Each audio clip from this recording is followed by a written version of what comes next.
espacios de conversación.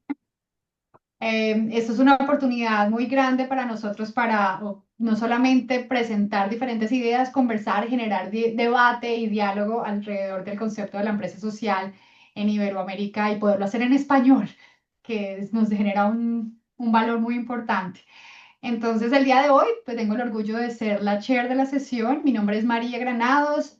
Yo soy profesora asociada en la Universidad de Westminster en Emprendimiento Social e Innovación Social.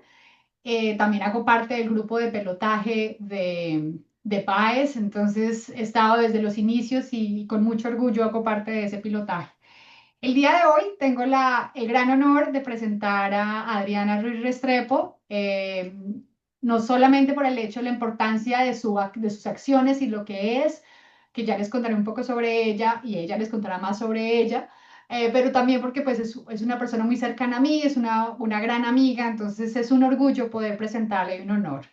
Adriana Ruiz Restrepo, para ustedes, ella es una gran jurista, es estratega, una innovadora en derecho eh, con muchísimos años de experiencia. Ha trabajado como consejera legal en la Comisión de Emprendimiento, de Empoderamiento Legal de los Pobres del Programa de Desarrollo de Naciones Unidas. Trabajó como coordinadora de tráfico antihumano para la Oficina de Drogas y Crimen de Naciones Unidas, consejera internacional del Centro Internacional en Derecho de la empresa sin ánimo de lucro y principalmente es la fundadora y directora de la ONG Civisol y de la empresa de abogados Ruiz Restrepo Abogados. Entonces es un orgullo, Adriana nos va a hacer una presentación, vamos a tener un conversatorio. De nuevo, la idea es que Adriana nos pueda contar toda su riqueza de experiencia resumida de una forma increíble en 45 minutos, pero específicamente ella nos va a hablar sobre el emprendimiento solidario y la justicia social, especialmente todos los aprendizajes de su proceso apoyando la formalización de recicladores en Colombia. Entonces, Adriana, el floor is yours, como Tamara dice, y es un orgullo tenerte acá. Muchas gracias.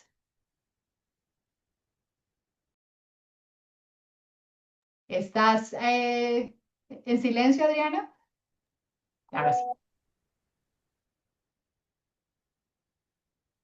Perdónenme un segundo, que aquí la oficina sigue mandando cosas y ya dije que estoy en conferencia y siguen. Bueno, como les dije, buenas tardes para Europa, buenos días para Colombia.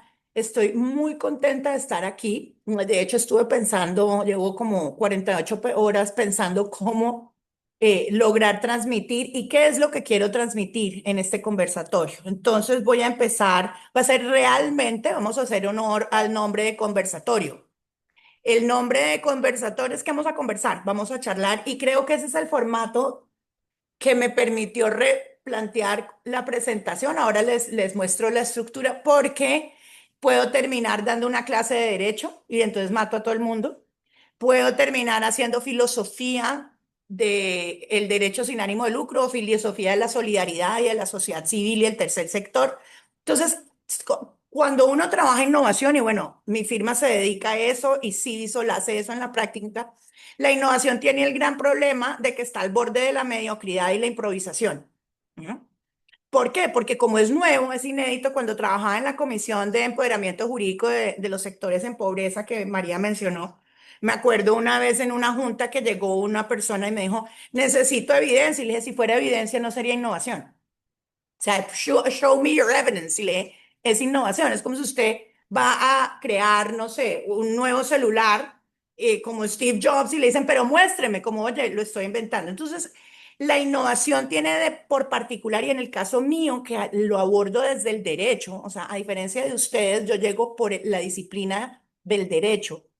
Y el derecho puro y duro, estamos hablando de tributario, de estatutos, además del derecho público, que es el tercer sector y la política pública de la propiedad y la economía solidaria y las entidades o personas jurídicas. Entonces, tiene la particularidad la innovación. Me acuerdo, de hecho, cuando nos conocimos María y yo en Helsinki, con Rocío Nogales, que a propósito le mando mis grandes saludos y admiración constante. estaban preguntándose por el field. EMS era como el fifth en Helsinki, está preguntándose por el campo. Y precisamente la pregunta del campo es lo difícil que es porque es innovación. Entonces el campo no está contorneado. Es más, se cambia de palabras y vocablos constantemente. Si no es tercer sector, es ESAL, si no es ESAL, es ONG, si no son OSS, economía solidaria, empresa social. Constantemente, ¿por qué? Porque es un campo de innovación, es un campo nuevo. Ahora, nuevo significa nuevo como la inteligencia artificial, no, porque es un campo humano.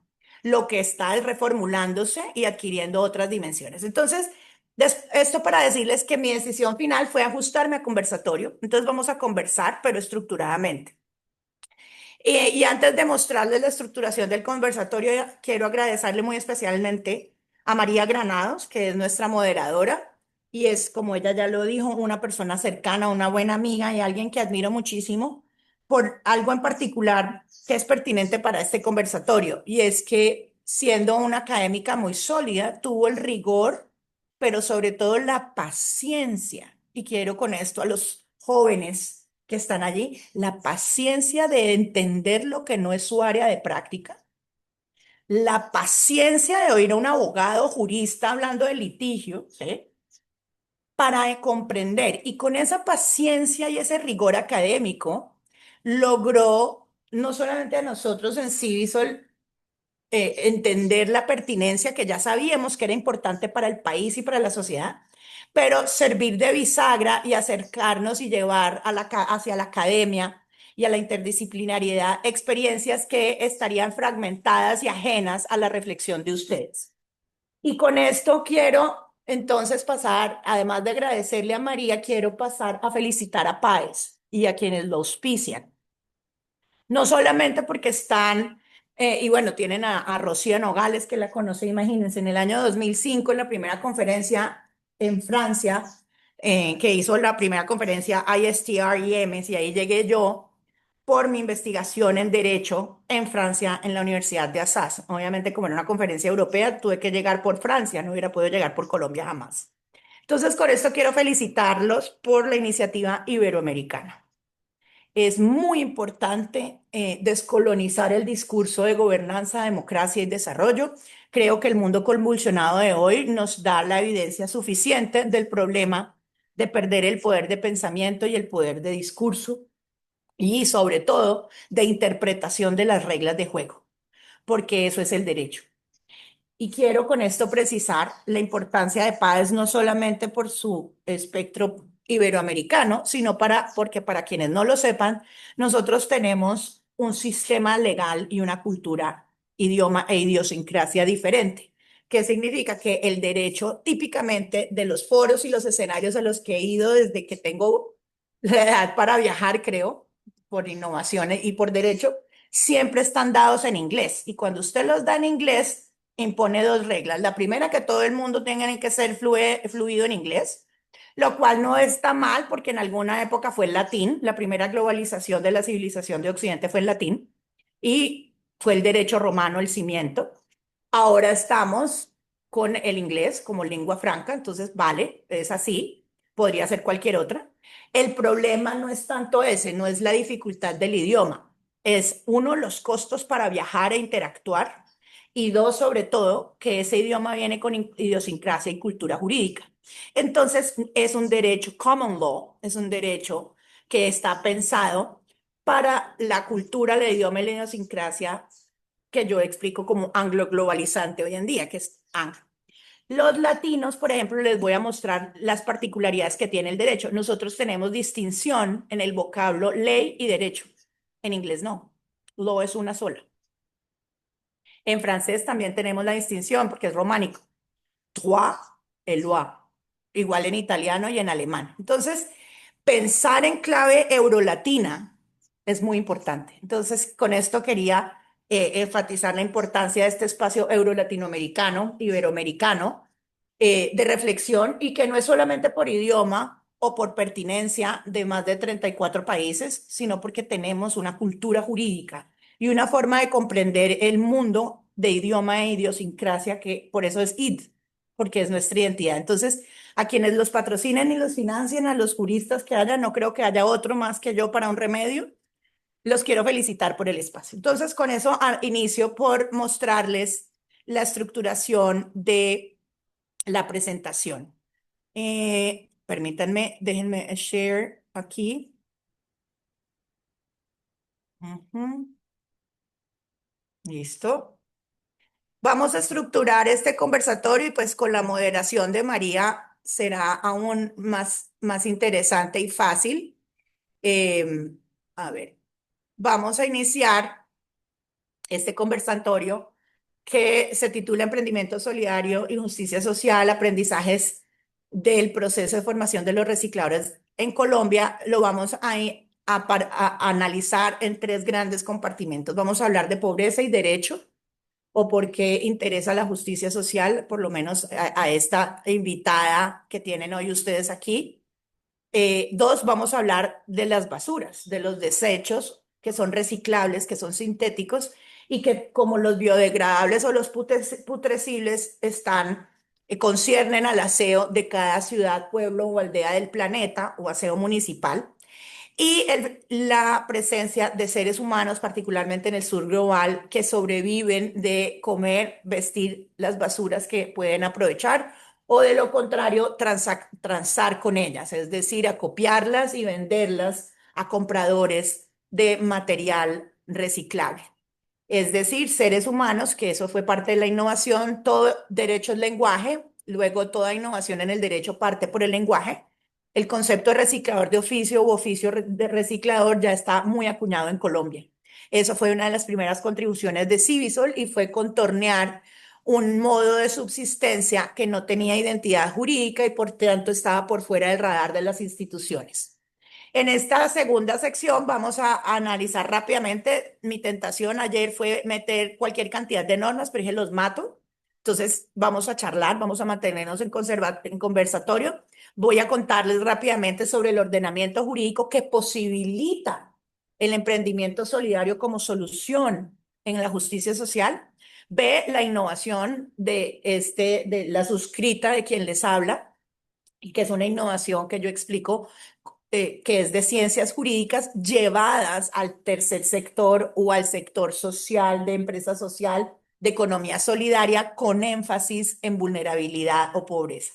Y luego, pues vamos a compartir hallazgos y conclusiones. Voy a compartirles hallazgos y conclusiones a manera de aprendizaje y sobre todo para, dado el público de investigadores, estudiantes y académicos, ver si con esto logramos provocarles pensamiento, agendas de reflexión e investigación y si alguna de ellas coincidiera con nosotros en sí, solo con el centro que tiene también María en Londres, sería maravilloso porque creemos que es urgente.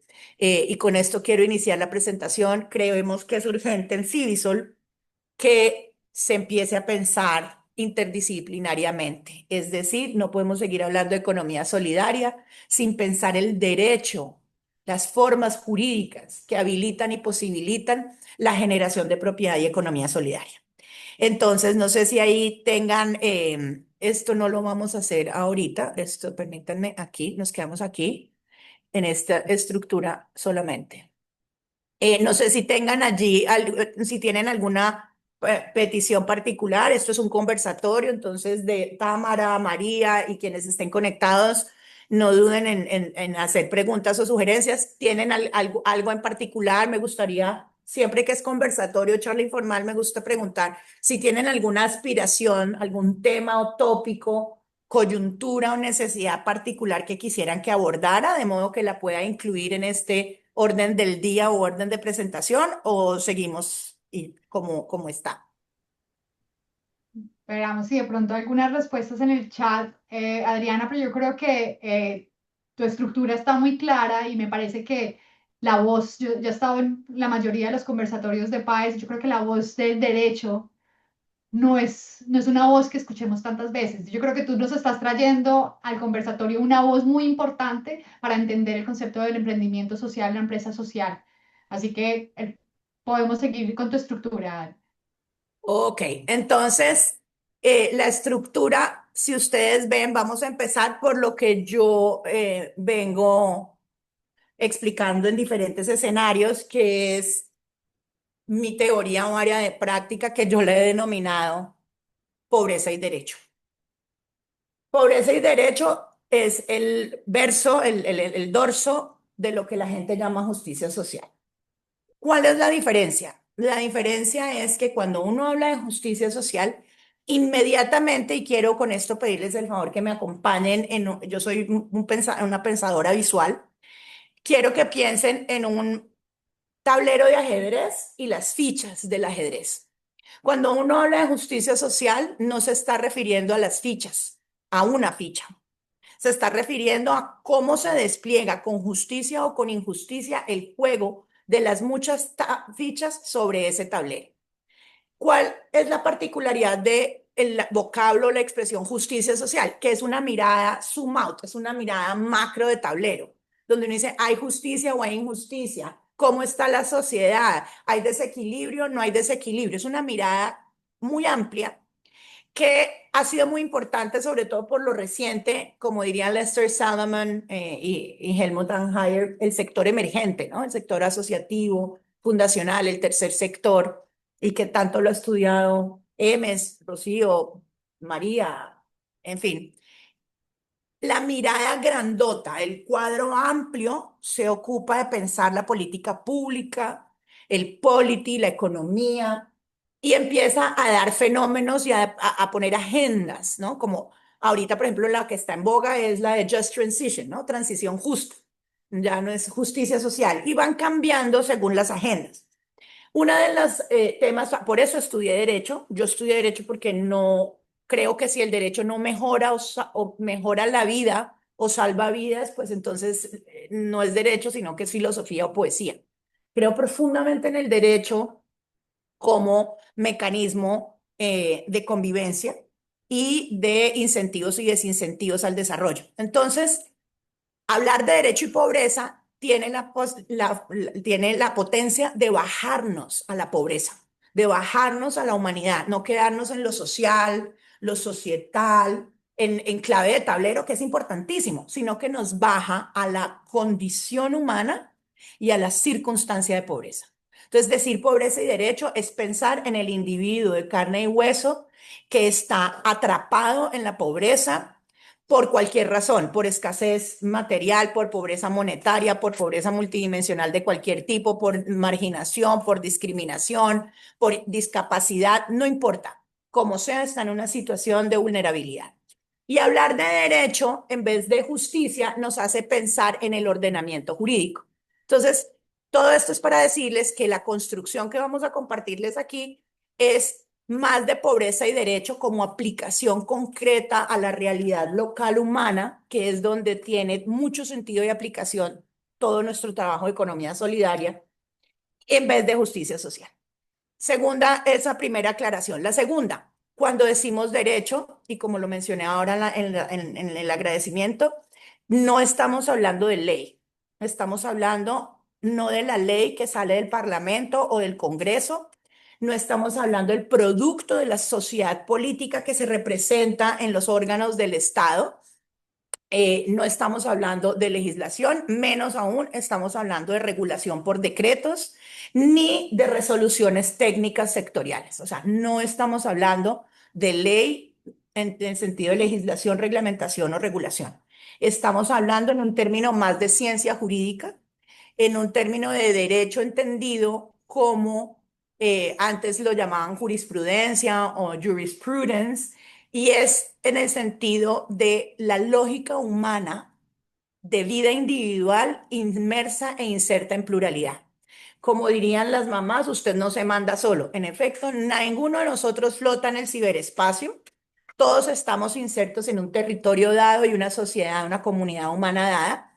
Y nuestra conducta tiene que aprender, por eso nos enseñan desde el colegio, y hay libros y diccionarios y códigos, nos enseñan a cómo llevar esa vida y experiencia de vida singular en medio de la pluralidad. Los de años y años y años y siglos de destilar esa lógica de lo individual inmerso en pluralidad, así lo explico, así lo sostengo, es el derecho. Entonces estoy hablando de que esa lógica destilada a través de generaciones de nuestros ancestros, presente y siempre cambiante, ahora ya tenemos internet y ChatGPT, Esa lógica se vuelve costumbre. Y la costumbre, para cualquier persona que quiera revisar, la costumbre es fuente de derecho. ¿M? Entonces estamos hablando del derecho puro y duro, por supuesto, una gran parte, la vinculante, la exigible, llega al Congreso o al Parlamento, luego las agencias y los secretariados los vuelven reglas, decretos, política pública y regulación. Todo esto para decirles que pensar pobreza y derecho es pensar las reglas del juego, de cómo, de si de las reglas del juego que oprimen a ciertos individuos de la población o los liberan y los potencian. Entonces, hablar de pobreza y derecho en clave de justicia social, con esto resumo, es pensar en si las reglas del juego de un país o sector dado están oprimiendo las posibilidades de vida y desarrollo de un grupo ocupacional o un grupo social de individuos, si los está liberando y potenciando o si los está oprimiendo. Es decir, si hay un empoderamiento y habilitación jurídica o hay un empobrecimiento legal y normativo que en vez de potenciarlos, los asfixia con cargas, costos, trámites, o en el caso que yo, y como yo lo sostengo, en el caso de la economía solidaria, sencillamente es no relevante y no pertinente. Siempre se habla de economía alternativa, de economía marginal, de economía al lado, como si toda la economía posible y todo el derecho posible fuera solamente mercantil y gubernamental, como si los únicos dos sectores, las únicas dos facetas de la vida humana fueran gobernar y ser gobernado y producir y consumir, cosa que por supuesto disiento y llevo mi vida entera tratando de abrirle espacio a el derecho, la economía de que no es gubernamental y todos conocemos como no gubernamental y que es privada pero sin ánimo de lucro, que se habla de sin fines o sin ánimo de lucro, y que yo he venido estudiando bajo diferentes hipótesis. Tuve 3 hipótesis temporales en estos 25 años estudiándolo a la par de mi vida profesional. Lo denominé esa esencia de diferentes formas, ahora la denomino alteridad. Creo que la conciencia del individuo tiene momentos, instancias en que no está pensando solamente en lo de sí, lo suyo y los suyos, sino que tiene momentos de apertura y de implicación, de coligamiento con lo otro y los otros en derredor. Pero no vamos a entrar más allá de solo esa mención aquí. Quiero decir en este punto, porque pues el tiempo corre, que digamos, uno de los más importantes hallazgos que ha posibilitado esta innovación exitosa en teoría y en algunas partes en práctica, ha sido, y esto es lo que quisiera compartir en este bloque número 1, el problema de la compartimentación disciplinar del pensamiento contemporáneo de los seres humanos. Es demasiado enfocado, demasiado fragmentado. Entonces usted, para poder pensar tranquilamente, tendría que tener 40 doctorados en 17 materias. De lo contrario, usted solamente está en un rinconcito habilitado, autorizado para pensar. Y creo que esos compartimientos estancos del pensamiento, particularmente, bueno, no voy a entrar en eso, ese compartimento tan especializado es muy importante, por supuesto, para diferentes producciones y desarrollos, pero comprender la humanidad es bien difícil cuando se le fragmenta en compartimentos estancos. Con esto, ¿qué quiero decir? Y este es el punto al que llego en la sección número 1. Nos hemos dedicado a pensar la economía, no importa, solidaria o capitalista, la economía. La economía no cae del cielo. La economía no es un mango que te cae en la cabeza. La economía no es la lluvia que de repente viene después de un rayo. La economía se produce. La economía resulta.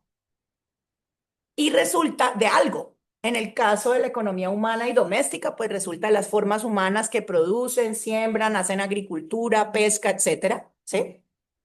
Pero en otros casos, ¿sí?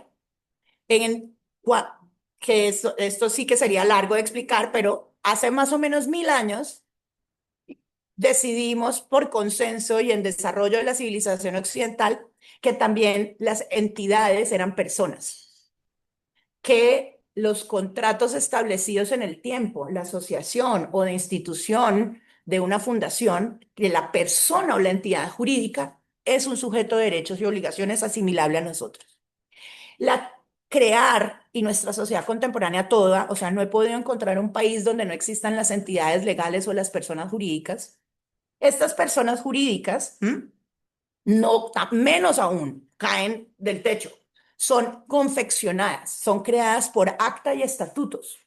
Un día alguien dice, yo quiero crear mi fundación o mi cooperativa o mi junta de acción comunal o mi sindicato, y si es una institución unilateral, lo puede hacer solo, pero si es una estatuya, una asociación, pues es con dos o más personas. Y en algún momento deciden qué es lo que quieren crear. Y en ese momento de creación, lo que yo sostengo es que la intención de su voluntad plasma lo que será la naturaleza de esa entidad. Si usted tenía un ánimo de enriquecerse usted, enriquecer sus hijos, enriquecer su negocio, y tiene un ánimo de retorno de la inversión o de su empeño, y ese ánimo, sencillamente usted va al exterior y regresa, va al exterior, regresa, usted sigue acumulando y genera una economía de capital, de inversión. Puede ser una sociedad personalista, puede ser una sociedad anónima, limitada, no importa, pero su ánimo es de retorno, del recoger los frutos de su esfuerzo. Ese es el paradigma y eso es lo que hoy en día se entiende que es todo lo que existe, pero no es así. Y eso, digamos, es la teorización que concluí en el 2011 después de 20 años de investigación en varios idiomas y por el mundo. Por eso conocí a Rocío en Francia, entre muchos otros escenarios. Hay una intención excepcional que no es enriquecerse uno, ni lo de uno ni los unos. Hay una excepción que está mal nombrada y mal mentada, pero es una excepción, es una intención que produce solidaridad, es una intención que produce intersubjetividad social en sociedad, en la población. Esa intención es la que queda captada e improntada en todo lo que nosotros llamamos, esto es lo que yo mantengo y sostengo teórica y prácticamente, es la intención que produce, es lo que causa la economía solidaria. Si no entendemos que la economía es resultado, por eso uno mide la métrica de los resultados, qué tantos resultados hubo no dividendos, perfecto, eso es métrica y es un resultado, pero el resultado viene de una causa y la causa, la intención de la voluntad es un asunto del derecho, concretamente del derecho civil, como en Estados Unidos y en Inglaterra, pues que no tienen una tradición civilista como nosotros, sin embargo son legatarios del derecho romano, eh, es derecho privado. En todo caso, en todo el planeta, hay una intención que produce entidades de empresarismo social y economía solidaria. Esa intención y esa causa no está lo suficientemente comprendida, estudiada y muy precariamente institucionalizada, pero no es nueva. Existe desde el mundo helénico y romano, existe particularmente desde el siglo XI y ha cogido la mayor fuerza. ¿Aló? Que no se ¿Aló? pierdan en el consumismo, que ¿Aló? ¿Alguien está haya hablando aquí? respeto. Perdón, ¿se abrió un micrófono?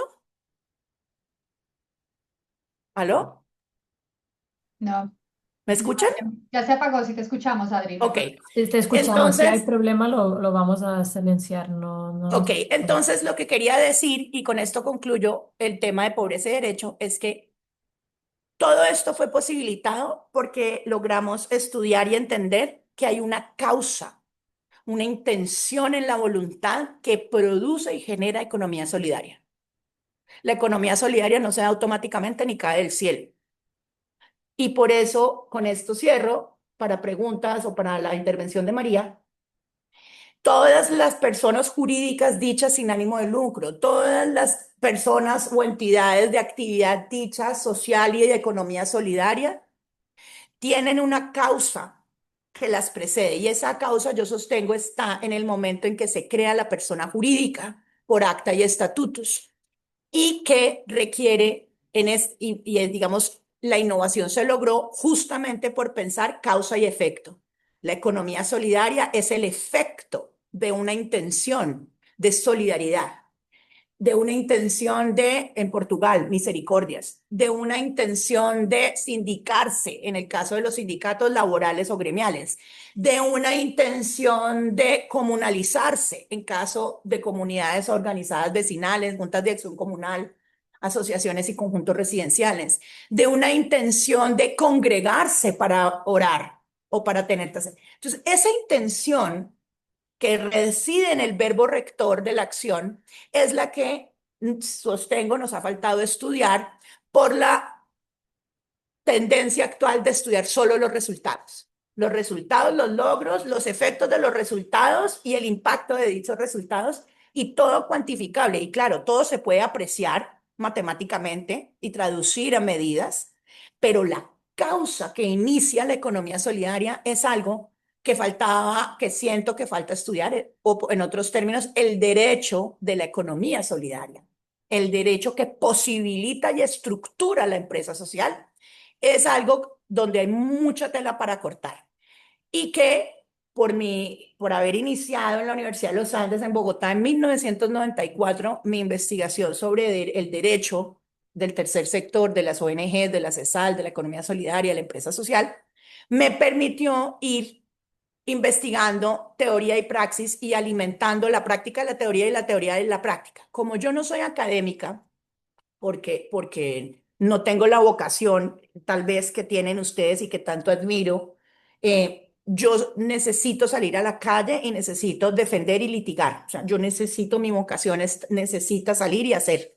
Entonces, por eso he tenido una investigación independiente desde ASAS, el último año que estuve en el marco del doctorado en la academia fue el año 2006, y desde entonces a la fecha lo que se ha hecho es hacer con toda la metodología y el rigor posible una investigación sobre qué pasa, cómo se genera, de dónde inicia la ontogénesis, para que hablemos en términos entonces más académicos, cuál es la ontogénesis de la economía solidaria.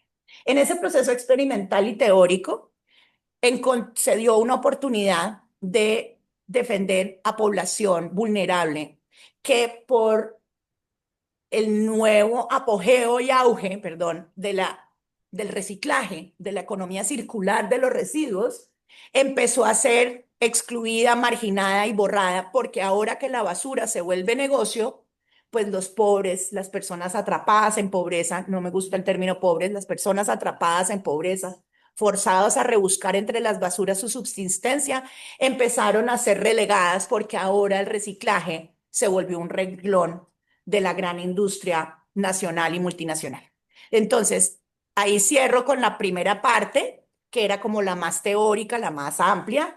No sé si tengan dudas, preguntas, si María quiere ahondar o pasamos entonces a lo que ya se introdujo, que es el tema de las basuras potencialmente reciclables, los seres humanos que viven de escarbar basuras, particularmente en el sur global, y su tratamiento jurídico que nos permitió, con la mirada que les acabo de exponer, lograr una innovación que sigue en curso. Adriana, yo creo que dado que tenemos más o menos unos 10, 15 minutos para seguir con la conversación, yo creo que pronto si puedes dar, yo creo que el contexto que nos has dado es clarísimo y de nuevo tú estás resaltando la falta de investigación, la falta de conocimiento en esa intención si estamos todos viendo los fenómenos, los casos, las empresas, por qué son esas, pero Y las nunca hay mucha mediciones. investigación que preguntemos la intención, por qué arranca este proceso. Y creo que eso es una parte muy importante. Entonces, de pronto, en el poco tiempo que tenemos, Adriana, si nos puedes contar el caso. Claro Y que más sí. importante, yo creo que el caso, la complejidad del caso es para horas y horas de trabajo. De pronto simplemente un poco sobre el concepto, pero lo más importante yo creo es la innovación que tú creaste. Claro, cómo se usó la economía solidaria para reducir pobreza. Yo creo Exacto. que eso es la clave. Entonces, mil gracias, María. Quería precisar algo, independientemente, antes de entrar en esto, porque ya no volveremos sobre esto, no importa, y quisiera, pues, para quienes estén escuchando, no importa si a ustedes les gusta la denotación de la sustancia o el núcleo esencial de alteridad en vez de egoidad. Si quieren seguirlo llamando sin fines de lucro, llámenlo sin fines de lucro. Si quieren llamarlo sin ánimo de lucro, llámenlo sin ánimo de lucro. Si quieren llamarlo charity y caridad y caridad caritativo, síganlo llamando caritativo, misericordia en Portugal, beneficio público, public benefit en Estados Unidos, no importa cómo lo quieran llamar, la acepción lingüística es irrelevante. Mi mensaje es, tenemos que buscar la causa que es fuente de economía solidaria, porque esa causa no viene sino de la conciencia humana. Lo demás son métricas y resultados, y eso es lo que necesitamos trabajar para que haya un ambiente habilitante, ¿sí? A la causación de economía solidaria y empresa social.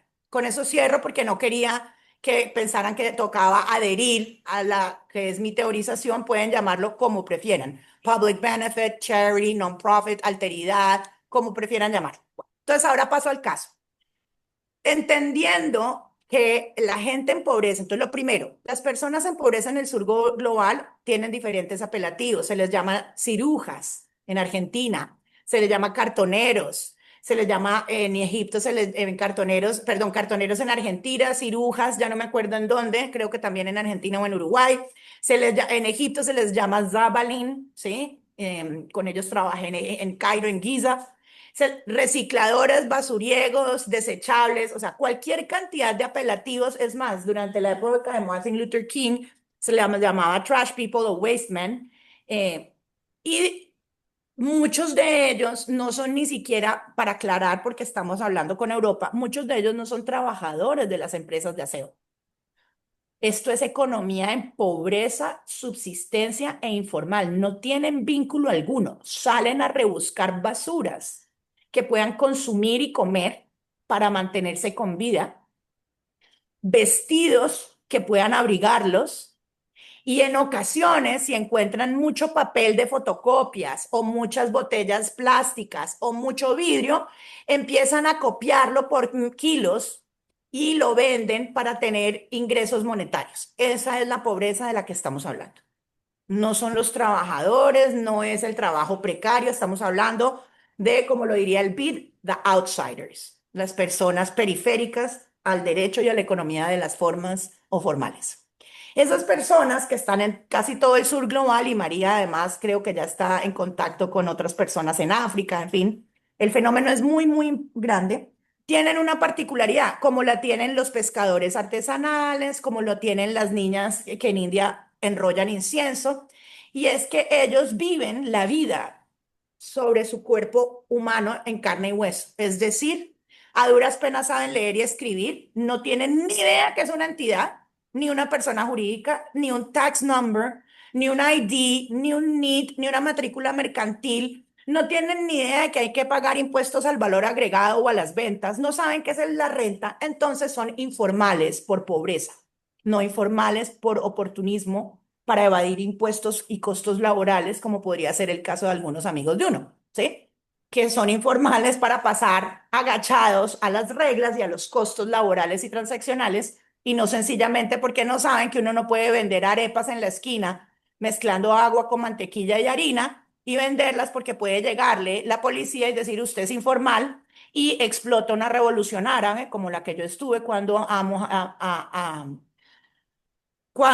en Túnez a Bouazizi le quitaron sus dátiles y sus bananos y estalló primero en Túnez y luego se regó por el mundo árabe al vendedor ambulante que se inmoló con querosene como protesta a la pobreza en informalidad. Seguro esa no era su lectura, esa fue mi interpretación cuando estuve trabajando allá. Entonces, estamos hablando de esa pobreza.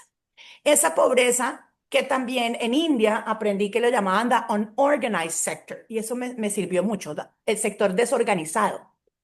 Y yo decía, pero como desorganizado, ¿según quién? Según la Biblia, el Torá, el Corán, o sea, que es desorganizado. Y lo que entendimos, y esto es fundamental, no es que esté desorganizado, es que carece de formas jurídicas y económicas. No tiene NID, no tiene número de identidad, no tiene... El señor le dio por trabajar vendiendo bananos y a la señora le dio por vender arepas. ¿Cómo se le ocurre? Sin número de impuestos, sin matrícula mercantil, ¿sí? Entonces, hemos llegado a un nivel de sofisticación del ordenamiento jurídico que no se compadece de las personas que no tienen ni idea de la cantidad de reglas que hay para hoy en día poder vender un pan, ¿sí? Un hot dog, una arepa, o en el caso de los recicladores, recoger basura. Entonces, ¿qué pasó? hacia los años 2000, 2001, 2002, empezó el tema del reciclaje y bueno, no importa por qué, me di cuenta que venía el reciclaje con todo. Hoy en día busquen, es uno de los renglones más grandes de la economía, apareció la industria multinacional del reciclaje y adivinen dónde hay una cantidad de basuras y reciclaje por recoger en el subglobal. Entonces, lo que iba a pasar, según mis cálculos, y no me equivoqué, es que iba a llegar la gran industria con todas las formas, revisor fiscal, asesores, auditores, a decir, yo me ocupo de tu reciclaje. Y en efecto así ocurrió y empezaron a correr a la gente que vivía literalmente con sus hijos de comer basuras y vender basuras. En ese momento lo que se hizo fue que se salvaguardó, se empezó a litigar, estamos hablando a quien le interese, hay 5 casos ganados en la Corte Constitucional que abrieron camino para que hoy en día las personas en pobreza de oficio reciclador se puedan envasar, y aquí vienen porque ustedes son tan importantes, se puedan envasar en entidades o personas jurídicas dichas sin ánimo de lucro, dichas de economía solidaria, dichas de empresa social. ¿Por qué la salvaguarda? Y esta es, yo creo, qué pena, aquí me voy a dar un besito, ¿sí? Porque creo que fue tan importante haber estudiado con ustedes, que son investigadores de tercer sector y de economía solidaria, porque yo sé que cuando usted tiene una ambición desmedida no le sirve la economía solidaria. A usted le sirve la economía de lucro, acumulativo, de inversión, de rápido retorno preferiblemente, de gran maximización y recapitalización. Solo cuando usted tiene hambre y está en un modo de economía de subsistencia, a usted le importa la solidaridad. Y para eso basta mirar hacia Argentina cómo sobrevivió la crisis con las ollas comunitarias. ¿Sí? Entonces, cuando usted está en pobreza ni siquiera crónica, sino en pobreza absoluta, por debajo de $2 al día, usted necesita que alguien traiga una presa de pollo, que usted traiga una papa y que el señor de allá le traiga un tallo de cilantro. Y con eso se hacen una sopa. Esa es la economía y esa es la justicia social que trabaja CISOL y de la que yo me he venido interesando y tratando de contribuir. Entonces, ¿qué pasa? Si usted crea, pensemos en las formas jurídicas o en las entidades como vasitos, ¿sí? Por algún motivo alguien pensó que los vasitos solamente son para whisky. No, los vasitos también son para jugo de guayaba, para jugo de mango y para tomar agüita. Las personas jurídicas no son todas con ánimo de lucro. Las personas jurídicas pueden tener una causa, un ánimo, una finalidad, una intención de ocuparte de lo otro, de tu medio ambiente, de tu sociedad, de la gente que sufre, del inmigrante perdido, de los derechos humanos, de los derechos ambientales. Y esa alteridad, esa intención, esa causa, como la quieras llamar, si quieres llamarla caridad, llámala caridad, ¿sí? O misericordia, la envasas en una entidad jurídica que naturalmente cuando la bates va a producir más solidaridad y cuando la sirves va a generar más solidaridad.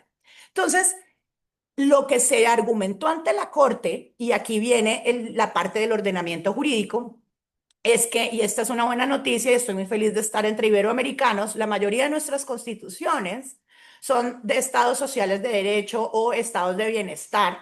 No voy a entrar en historia constitucional, pero casi todas nuestras constituciones, para quien les interese, están fundamentadas sobre la dignidad humana, casi que desde el preámbulo, ¿sí? Y además muchos de nuestros países además están reforzados y apuntalados por tratados de derechos humanos, tanto civiles y políticos como de economía, cultura y sociedad, los DESC y los civiles y políticos. Cuando uno coge todo ese acervo normativo y mira las reglas de juego con mirada y gafas de economía solidaria y empresa social, empieza a ver que siempre estuvo allí. Como me dijo un gran amigo no, alguien que quería mucho, que era magistrado, me dijo, doctora, los pulmones estaban ahí, estaban olvidados y usted los puso a respirar.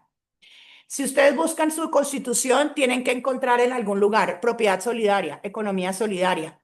Deben encontrar, en el caso de la Constitución colombiana, inclusive está la expresión no gubernamental en el artículo 103. En el 54, 56 está economía solidaria. En los deberes del ciudadano está la respuesta humanitaria y la solidaridad social, el preámbulo de dignidad, la solidaridad latinoamericana, iberoamericana. Está las entidades sin ánimo de lucro, en el artículo 355. Entonces, cuando usted viene en clave de derecho de la economía solidaria, en clave de derecho del tercer sector, y empieza a leer la Constitución con esas gafas, empieza a ver que allí estuvo siempre la respuesta. Y si al mismo tiempo usted tiene una constitución como las típicamente iberoamericanas, que habla de la economía de bienestar, usted no tiene sino que coger los dos ingredientes. La acción de amparo, la acción de tutela, cualquier acto popular, cualquier constitucionalidad que diga vamos a proteger a la gente en pobreza, con todos los receptáculos que había de economía solidaria, de empresa social, de responsabilidad, y los junta. Y esa fue la innovación que hicimos. Entonces, a partir de la economía solidaria, la propiedad solidaria, más la acción de amparo, acción afirmativa, la dignidad, la necesidad de corregir pobreza en un Estado social de derecho, pude empaquetar el argumento y, si ven en la presentación, servicios públicos domiciliarios. Resulta y ocurre que en nuestros países el Estado interviene en la economía, no toda. Por ejemplo, no hay comisión de regulación de los blue jeans, tampoco hay superintendencias para el precio de los chitos ni de los chicles. Ciertos sectores estratégicos al bienestar son intervenidos por el Estado. Los servicios públicos de salud, los servicios públicos de transporte, todo lo que la gente llama privatización, a veces es que era del Estado y se lo pasaron a niñeras, ¿sí? A operadores privados, porque es finalidad estatal. Para eso existe el Estado, y si por aquí hay algún francés, eso es Monsieur Léon Duguay, Arru, y todas las reformas que en Colombia se concretaron en 1936. Entonces, ¿qué significa? Que, ¿cómo les parece que en las basuras atraen ratas, cucarachas, gallinazos y con ello enfermedades? Entonces, por el artículo 49 de la Constitución están al lado de la salud. Es salud y sanidad. Salud, sanidad, saneamiento. Salud, sanidad, saneamiento. Entonces, ¿qué significa? Que en Colombia, como buena parte de Latinoamérica, los servicios, y estoy segura, por lo menos sé que España, Francia, Inglaterra también, el aseo del suelo de las ciudades es una responsabilidad del alcalde o el burgomaestre. Con lo cual no estábamos pidiendo que metieran a las personas en pobreza en el negocio de una industria privada, no. Con el litigio nos fuimos y dijimos, si el Estado, y este es el análisis, si el Estado es responsable del aseo del suelo y los cuerpos acuíferos, caños, ríos, quebradas, de la entidad territorial de Bogotá o de Madrid o de Londres o de Westminster, de hecho City of Westminster tiene claritico eso, ¿sí? Si usted es responsable de sanear de residuos, de hacer residual saneamiento o aseo municipal, como Estado, cuénteme por qué no mete la economía solidaria de los más vulnerables. Aquí está su oportunidad de reducir pobreza urbana y de hacer justicia social, de hacer dignidad. Entonces, eso se litigó. El Congreso, lamentablemente, la sociedad política con asiento en el Congreso a veces no es tan sensible a estos temas. Entonces nos fuimos por vía de litigio y durante un periodo de 15 años, una tras otra ganamos y la Corte nos halló razón en que uno, y esto es lo que quiero que retengan, no, la propiedad no es solamente de acumulación. Y si es así, ¿qué fue lo que le argumenté a lo que les interese? Fue un argumento lindísimo, fue un debate lindísimo ante la Corte en varias ocasiones, que les dije, mire, si la propiedad es solo de capital y aquí lo único que importa es el ánimo de lucro, hágame la caridad y el favor y me deroga media constitución. Quíteme todo lo que dice solidaridad social, todo lo que habla de la propiedad solidaria, porque no está funcionando. Entonces, o la ponen a funcionar o cambiemos la constitución. Y creo que, obviamente, mucho más elaborado que esta, la argumentación y la evidencia y el aspecto probatorio, ese era el argumento. ¿Por qué discriminan las personas jurídicas con ánimo de alteridad, de implicarse en lo otro y los otros, en su entorno, en su medio ambiente, y solamente se cree que el paradigma, lo bueno, lo eficaz, lo eficiente, es lo que lo enriquece solo a uno y nada más que a uno?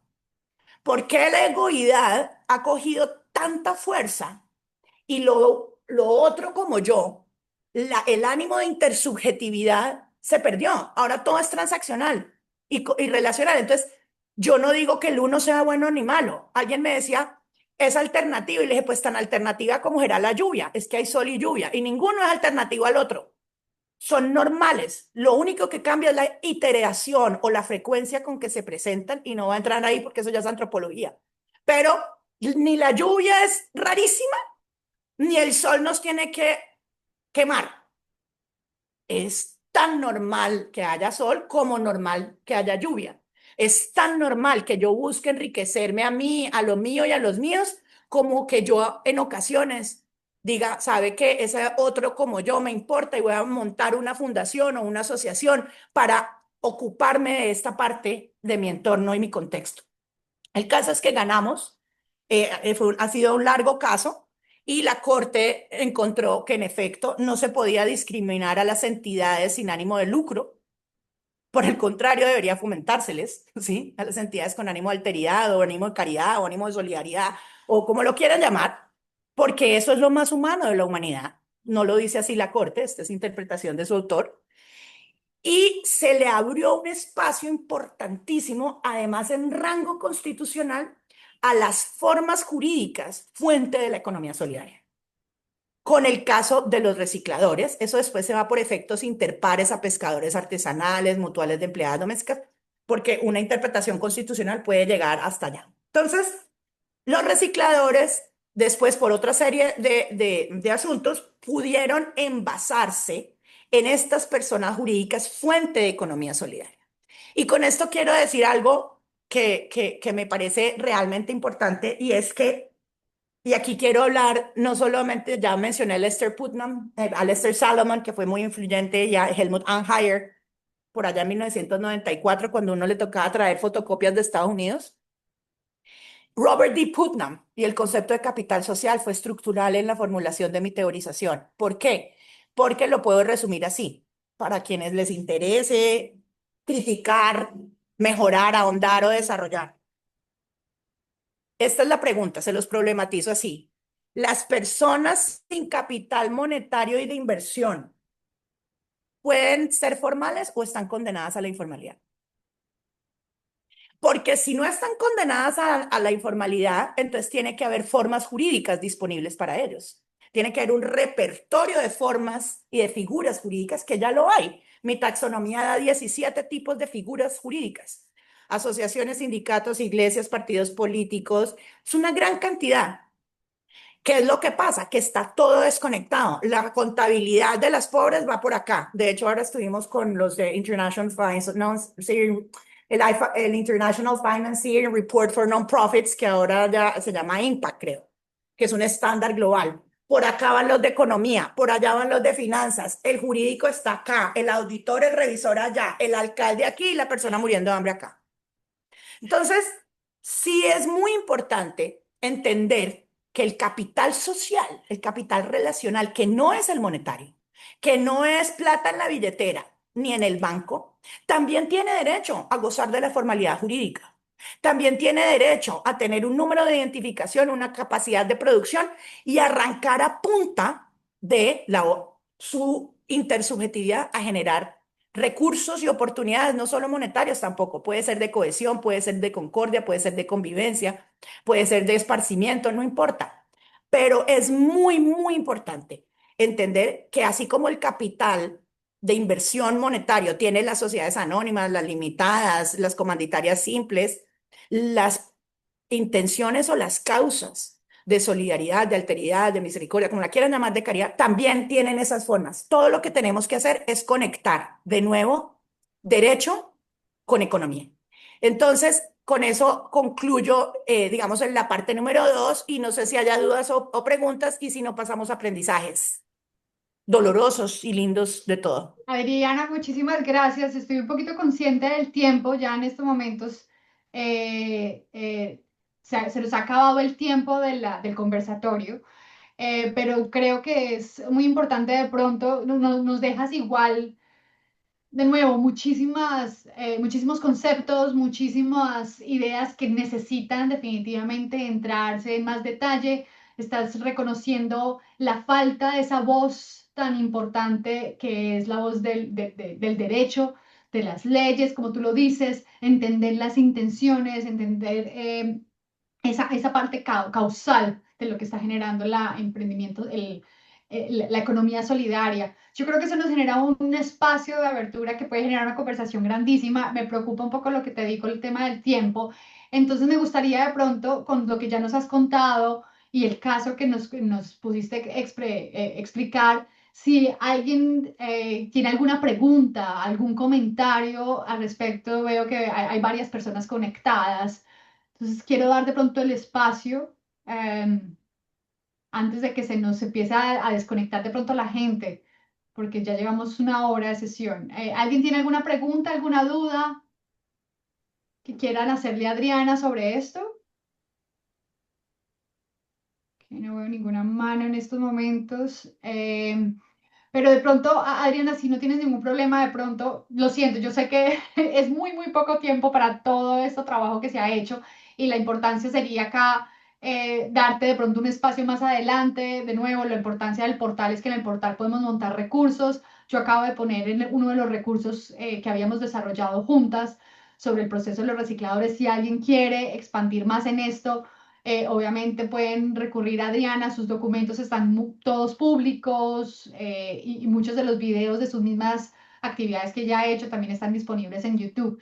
Entonces, de pronto, Adriana, si en los próximos, digo yo, 3 minutos, si puedes de pronto darnos cuál crees que cuál crees que sea el principal aprendizaje de este proceso y de aquí en adelante para todas las personas que nos están escuchando que están interesadas en la economía solidaria en nuestro contexto. María, yo también tengo, bueno, quería esperar porque digo, igual alguien tiene pregunta y mejor que me adelanta, pero ya voy a utilizar oportunidad esta que breve así para preguntar a Diana, ya que estamos con la conclusión y mensaje final. Adriana, muchísimas gracias. Yo creo que este tipo de momentos y espacios tiene que entrar en las aulas y invito a la gente que trabaja con estudiantes que llama a ese recurso porque es increíble todo lo que nos pudiste transmitir en tan poco tiempo y me encantaría que tenemos mucho más tiempo y espacio. Y yo lo que te quiero dejar así como breve pensamiento que se mueve por la cabeza y para descolonizar lo que hemos dicho en principio, perdóname, porque yo también como en español me gustaría también en mi idioma nativo a veces poder explicarme, pues en España, como muchos países europeos, el reciclaje se gestiona a través de empresas y de cooperativas, de instituciones informalizadas y por eso yo creo que cogen menos protagonismo las personas y personas que vienen de vulnerabilidad, de pobreza, como hemos dicho, y es un modelo tan distinto de este que nos estás explicando.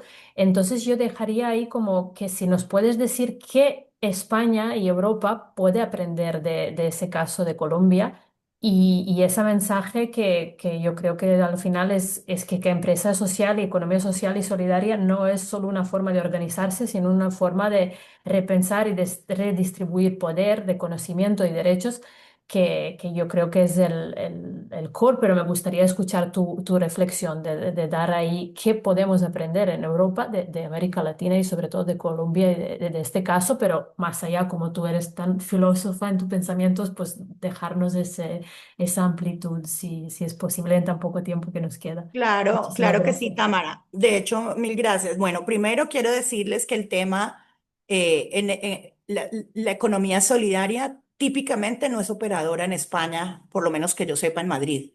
Son grandes empresas cuyos nombres no voy a decir, pero son transnacionales que están aseando de residuos desde Londres y Madrid hasta el pueblito aquí al lado de Cali, ¿sí? Estamos hablando de la gran empresa transnacional.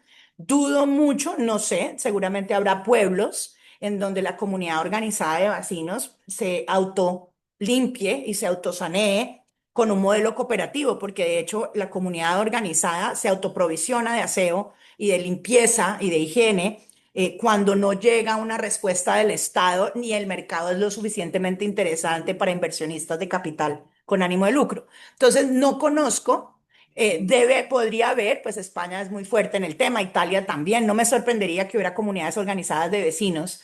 Y sé también por una buena amiga griega que trabaja en aseo, que en Grecia y en Europa Oriental se necesita este modelo. Eso sí lo puedo saber porque en una reunión de ISWA en Bruselas se arrimó mejor, necesitamos ese modelo. Necesitamos ese modelo para Bulgaria, necesitamos ese modelo para Rumania, necesitamos ese modelo para el sur, necesitamos para el Magreb, necesitamos estudiarlo más y no solo porque el tema del reciclaje y la economía circular es muy importante. Yo sostengo que, y esta es tal vez lo que quiero decir, la economía solidaria es la que permite, o sea, si entendemos el derecho que permite y posibilita la generación de propiedad de economía solidaria, esa es, qué pena, en francés es clé de voûte, esa es la llave maestra para reducir pobreza. Eso es tal vez, a mí una vez un magistrado me escribió cuando ganamos el último y me dijo, usted ha hecho más con esto que partidos de izquierda. ¿Por qué? Porque es que la vida se vive al día a día en el terreno con la contabilidad y la operación. Entonces, creo que pensar que la economía solidaria, el derecho que produce la economía solidaria, es el envase que para comunidades campesinas, comunidades en pobreza, comunidades marginales o periféricas es clave. Y como les dije, estas zonas de Europa también necesitan, porque además de esto, lo que menos hablé es que esto genera ingresos importantes para la subsistencia, para economías de subsistencia o para economías comunitarias. Entonces, creo que valdría la pena estudiarlo, escalarlo. Ya en Egipto, ya lo llevamos a Egipto por invitación de la Isla Iskandar y la Gates Foundation hace un tiempo. Pero creo sería para nosotros un honor que los estudiantes y que EMES y ISTR y bueno, todos los académicos empezaran a ver la posibilidad de usar el derecho fuente de economía solidaria como una estrategia de reducción de pobreza, porque además es urgente y con esto culmino, porque no quería dejar por fuera el aprendizaje. Esto es lindísimo en teoría, está ganado en derecho, es una nueva regla de juego, hasta The Economist lo reportó, o sea, todo el mundo está contento, pero hay un problema que vinimos a descubrir y este es el aprendizaje central y bueno, como ya saben, no es secreto, María Granados es amiga cercana y el gran aprendizaje es que toda la economía solidaria desaparece en el momento matemático de reducción de pobreza. Con el dolor de mi alma, porque esto es lo que he estudiado en mi vida. La economía solidaria significa que si usted tiene 100 pesos, los tiene que distribuir solidariamente. Y ahí, en el momento matemático de distribución o de solidarización, cae el discurso de la economía solidaria. De hecho, aquí tenemos un proyecto piloto con el que queremos saber, porque, hombre, si al final del día lo único que hay es economía de capital, ni pymes, y entonces que alguien te invierte y tú seas empleado y vayas creciendo, o luego creces y te compran, pues entonces que el derecho lo diga así, que el ordenamiento jurídico diga, mire, esto es solamente con ánimo de lucro, y lo que cambia es la talla multinacional, micro, pequeña y mediana, y listo. Entonces ya todos sabemos que tenemos sí o sí que volvernos empresarios acumulativos y embilletarnos para poder subsistir. Porque seguir con el discurso de la economía solidaria y el tercer sector, sin pruebas evidentes de reducción de pobreza, yo no le voy a jalar. O sea, prefiero decir, me equivoqué, boté 30 años de estudio e investigación, pero esto no es sino dogmática de la solidaridad, dogmática de las formas del derecho, de la formalización, pero no tiene la capacidad de reducir pobreza. Entonces, yo sí quisiera, si por aquí alguien de los que nos oye ahora o después tiene interés en ver la efectividad de la solidaridad en la economía, pues que si quieren a alguien innovador, estoy a su disposición. Si quieren a alguien más académico, está la doctora María Granados, está también Nicolás Escalante, y bueno, aquí somos varios pensadores e investigadores, porque sí es muy importante ver si estamos vendiendo humo y discursos aspiracionales o esto de verdad tiene sentido cuando se baja la contabilidad y a la distribución ante las autoridades tributarias con exenciones y de deducciones, o esto es solamente aspiracional, un discurso de la maravillosa comunidad internacional de donde provengo.